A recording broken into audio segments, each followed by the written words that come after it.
We'll look at cars that get updates for 2016, the Mazda 6, the Mazda CX-5, and the Acura ILX, next on Talking Cars.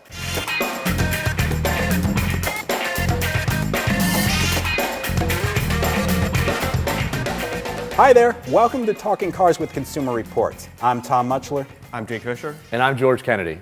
You know, we read all your comments on YouTube, and a brand that gets asked about an awful lot is Mazda. And Mazda has just updated two of their cars for 2016, the CX-5, which we had parked behind us, and the Mazda 6. We get a lot of questions of people thinking about a Mazda 6. From James, the Mazda 6 seems like the perfect car. Reliability, driving experience, regular gas, functionality, materials. Can you please spend some time talking about it, especially since it starts around 22 grand? Now, the funny thing is that there's so much interest in this that people are actually pushing back against it. Let's take the new Sonata versus Mazda 6. Which of these is a better all-around car? I've driven the new Sonata. Why buy a Mazda when you can have a similar car at Ford? What's the big hoot and holler about Mazda? And Quiet Guy 1948 says, you people seem fixated on Mazda. Why? Why would people be fixated on Mazda? I think because it's an alternative from sort of the mainstream group of cars, especially the Mazda 6. If you look at the Camry or the Accord or the Sonata, they all seem to have a lot of overlap in terms of their positive attributes. The 6, there's some different elements to it. It's positioned as a sportier option. I mean, that sort of remains to be seen if it's truly a sportier car, but it's different from those cars. We said about the legacy over the Accord.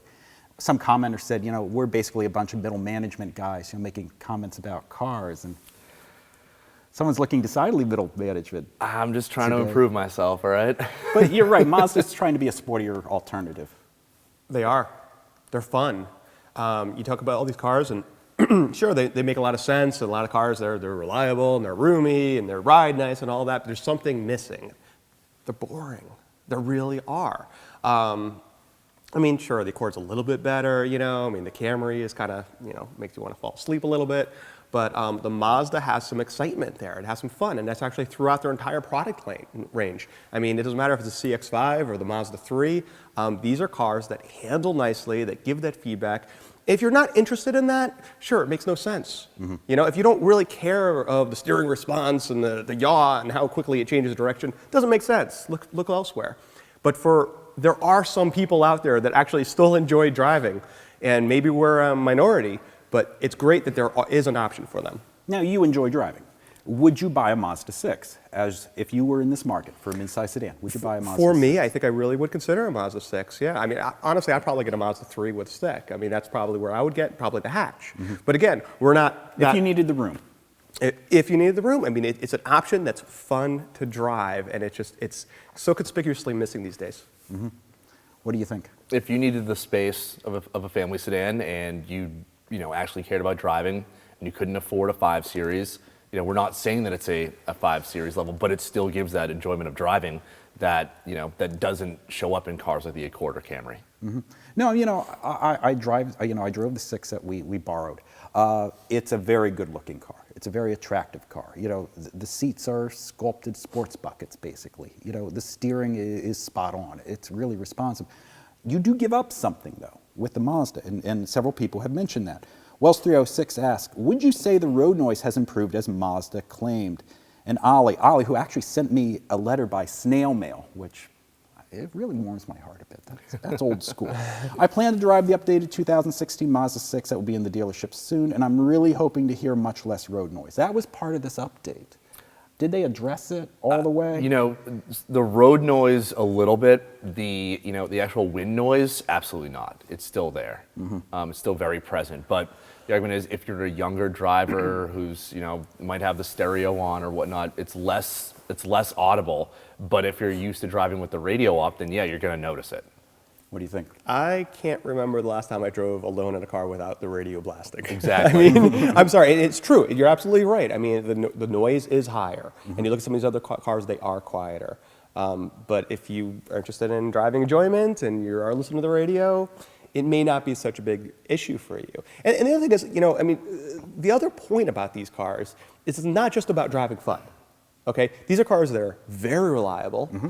Are very fuel efficient. Owner satisfaction's off the roof, so the people are very happy with them. And what's interesting about the fuel efficiency, they get it without doing the gizmos, okay? They don't have the small displacement turbos. They don't have the CVTs. They don't have an 8-speed dual clutch, whatever. They're doing it rather conventionally with proven technology, and that's why they have the reliability up there as well as the fuel efficiency, which you don't get at in many other The Grand Touring model choices. does have the IE loop, but I mean, even if you, and that gives you 1 mpg in both city and highway over the non-IE loop models, but that's still impressive. I think it's something like 36 highway or something in that range.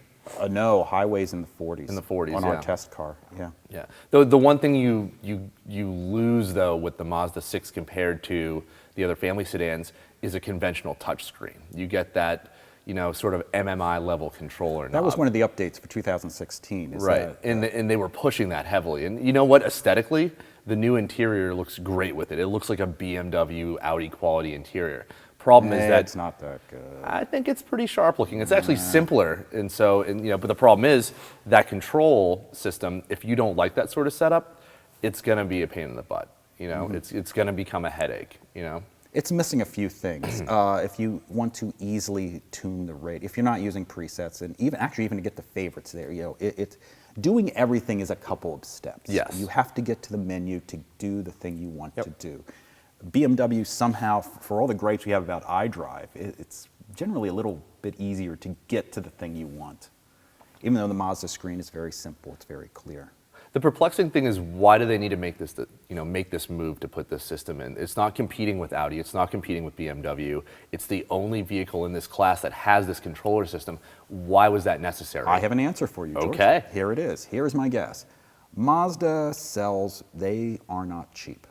These cars, how much is that CX-5 behind us? That is more than $33,000. Yeah, so you see, I think they are trying to be a slightly premium, the starting prices are nice. Yeah. But I think they're trying to be a slightly premium brand. Again, like you said earlier, an alternative to the Germans. Well, I think really what it comes down to is these are alternative to used German cars. It's either a used 3 Series or you're getting the Mazda 6 or a new Mazda 3. Or used X3 or a new CX-5. Yeah. Sure. Yeah, no, that's a real good point. Let's talk, actually, a bunch of people mentioned, they compared the Sonata to the Mazda 6. So let's... It's a strange comparison because, where the Mazda 6 has, pretty nicely weighted steering and, it was fun around a corner, the Sonata is, not that. There's no joy in a Sonata. Well, but again, it's how you're comparing and who you are. If I'm just looking for a family sedan for my family and I'm looking for something efficient, whatever, yeah, it is a proper comparison. The issue is that, probably a lot of people who are listening to this podcast right now, I mean, these are people who are into cars, Right. perhaps. Yep. So they understand the difference between these cars. But here's our fans listening to the podcast suggesting the Sonata. Well, and another fan argue with them. That's cool. That's what's great about the interwebs. But Yes. it's all about what's important. And what's sad is that the people who are into the driving enjoyment and that sportiness are the minority, and it shows in Mazda sales. I mean, the scary thing is that people don't buy a lot of Mazdas. And I hope in the future we still have options of Mazdas. You look at some of these, what were pretty mainstream players, they're just kind of falling off the chopping block, and it would be a shame to lose Mazda. I mean, after them, having the divorce from Ford, having them stand on their own is going to be difficult for them. Actually, that's a big reason why they have this control system as well. After the divorce from Ford, Mazda has to be very tactical with R&D money. That's why you see the same powertrains across the cars, and they built one infotainment system. Right. And you will now see that infotainment system probably across all their products eventually. That's not uncommon for other brands, especially the premium brands, to have that unified infotainment Right, system but it's across really the line. important for Mazda. Oh, because absolutely. They only have the money to do Oh, one. absolutely. Yeah, you can't really tier things. Right. From that standpoint. The thing about the comparison between the Sonata and the 6, perhaps the perception from buyers is that, okay, you've got your mainstream options of the Accord and Camry, and then these are the non-mainstream options. Oh, that might be. Because the Sonata, actually before the more bland redesign, the Sonata was an alternative. It was something that looked good. Right. It's flashy. Kia and Hyundai are only now sort of coming into the near mainstream position, and for a while they were always playing catch up. Right, but the Sonata is a bigger package. It has a more comfortable driving position. There's a little bit more room for the driver. There's a bigger back seat. dynamically, it doesn't come close to what the 6 can do. Well, that's the thing about the 6 is that, okay, if you want that, spirited driving experience, part of the package is that you get this really low driving position. You sit very low down, almost like 9/11 low down, maybe for somebody my height. And if you are not, looking for that, if you're, not ready for that, then that's going to become a pain over the course of the life of the car when you're getting in and out every day. Right. Something I like that you mentioned earlier is the idea of wanting to keep Mazda around as an alternative. And that's what the CX-5 is. The CX-5 is very much an alternative in this class. It's a fun car. It's a fun small SUV. It's sporty. In fact, Is there another fun small SUV that's near that price? I can't come up with one. well, I mean, look, the Escape is actually a nice driving vehicle. It's but unreliable as anything. It's not, but I mean, here's something that's reliable, and this is something that's very nimble, that's very fun to drive. And what's amazing about the CX-5 is that, a lot of automakers talk about the GNA and the driving experience and whatever. Mazda seems really true to it. I mean, there's kind of like that flavor of Miata in whatever it is, even if it's like a freaking CX-9, which is like huge. It actually is kind of sporty, believe it or not, if you haven't driven one lately, which no one has driven one lately. No. But it's amazing. I mean, you look at even like Mercedes-Benz. They got a CLA there that drives like nothing like anything in their range. Right. You've got BMW. You've got some of the new BMWs that are very light steering feel. Mazda's really keeping true, and you kind of know what you're getting when you get a Mazda. You get something that it's sporty, it drives nice, it's fuel efficient. It's going to be noisy. I want to come back. I want to kind of put the stake in the ground with that. They updated these cars for 16. They're a little bit quieter. It's not. They're still pretty noisy. That's what you're going to get. I also like the point you made about Mazda being true to their DNA. Coming to mind, the other company that's so true to their DNA is Ford. When you bring up the Escape, is that almost every new every new Ford you get now is fun to drive. They're also quieter. Yeah, Ford is doing a great job with ride and handling and getting the quietness down and the sportiness. They are, but the reliability is not there. Right. And the fuel efficiency is not there, despite all their small displacement turbos and whatnot. Yeah. And like the Mazda, where you have this like proprietary control that is going to take some time to get used to, the controls across the board in a lot of Fords are pretty hair-pullingly aggravating. Yeah, at least until they get Sync 3 going. Yep, we're waiting for that. One of the great losses in the automotive landscape for consumers, I think, is the divorce of more Mazda and Ford. I just want to say because Ford has got ride and handling and quietness and that stuff down, and Mazda's got these wonderful powertrains, and they know how to make cars light. light. So I mean, imagine, if you will, a Ford Focus that was reliable, that has Skyactiv engine, that'd be fantastic. And was fuel efficient too. I mean, there was this opportunity that Then if they could both buy infotainment from Kia, it would be all, or better yet, Apple or Google. You get the impression where Mazda's vehicles, and this comes from that sort of spirit of Miata, where their vehicles are fun to drive through some sort of simplicity. Whereas if you were going to try and find a vehicle from Mercedes that drove as nicely, it would have something like torque vectoring and all these ridiculously weight-adding features. Right. And there's they have light vehicles that are still fun to drive. Right. They prove that you can do a car that is fuel efficient, fun to drive, lightweight, and simple. It's sort of fly in the face of all of what people have been saying about the cars are getting heavier, and unnecessarily so in a lot of ways. It's these complexities, and you're exactly right. All these other cars we see, they got 38 different driving modes, and none of them are good. And here we got a situation where they're simple, and just the normal driving mode, it works great. Now, the one flip side of that is, through that simplicity, at times the Mazda 6 doesn't feel as substantial as, say, a Sonata in terms of, if you're getting in and trying to get a full breadth of the car, if you're not into driving. well, I'm not even sure it's a simplicity. I think it's just so light. Right, right. And that said, I don't know if I'd buy a Mazda 6. I really like the Fusion. I'd almost gamble with the reliability. Okay. To get the quietness and the ride. I would get a CX-5. Oh, absolutely. I mean, because all the other choices, other than the Escape, which gets really expensive, are just so anodyne. Well, and the one problem is the controls. I mean, I've a friend who's looking for a small SUV right now, and they test drove and they really like the Cherokee and they love the controls. And I keep telling them the reliability. Our readers have said the reliability just is not there. Horrible. I wish I could recommend that car. If they had Uconnect level controls in the CX-5, I would recommend the thing all day long. Yeah, no, it's a very nice car. Speaking of controls, speaking of cars that have gotten an update for 2016, we have also behind us the Acura ILX. Oh, yes, the Honda Civic ILX. I was wondering how long we'd get into the discussion of the ILX without mentioning the word Honda Civic, and it came up about where it deserves So what was the word you were talking about, Mazda 6? A little bit insubstantial? That's a lot insubstantial. That makes the Mazda 6 seem like a brick Bentley. house. Yeah. But you know, it's funny what that car has that the TLX doesn't have, and you know many Hondas don't have, is actual HVAC controls and an actual volume knob. It's insane that you have to pay $5,000 to $10,000 or however many dollars more to get an Acura to get an actual volume knob in a car. You're reaching. You could also get it in a Civic. I just want to raise my hand. No, you get buttons. You get volume buttons as opposed to just a simple knob. And people just want to use knobs. Yeah. Yeah. Mazda's got knobs. But Yeah, you know, look, the ILX for 2016, they put in the powertrain from the TLX. They got rid of the hybrid. They got rid of the Civic Si powertrain. No more manual. No more manual, Yeah. which no one bought. No, so. no. It was a smaller engine too. It's like, come on. Yeah. They put in their new corporate dual screen system, which is a mess. yeah, Somehow it doesn't feel much improved.